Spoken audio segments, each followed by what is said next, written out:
Talks have stalled between the Public Service Alliance of Canada and the federal government. This is the 9th day now of the strike, and the union is ramping up the pressure and looking at different points in terms of focus today. Kate McKenna is in Ottawa with more on new pictures and new areas that we can focus on, some breaking details that we can talk about, and the disruption being caused today. Kate.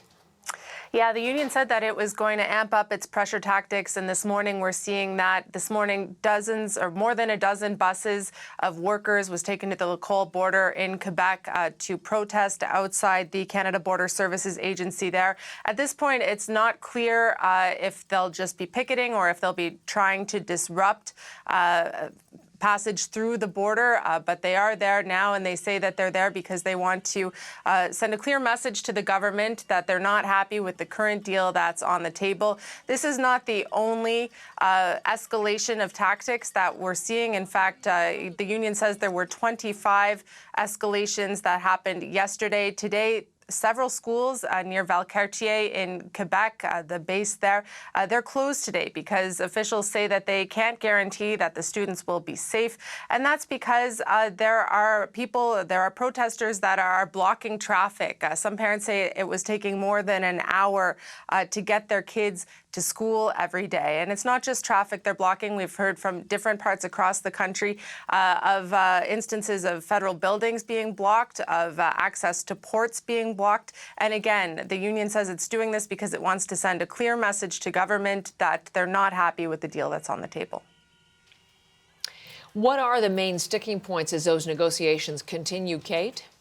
So we heard from the union leader yesterday who said that they're not happy with how things are going, that negotiations have taken a turn for the worse. And the main sticking point seems to be wages, which the union said was the most important thing going into this strike. The union had initially demanded a 13.5% increase over 3 years for its employees, or for its workers rather, over a 3-year period.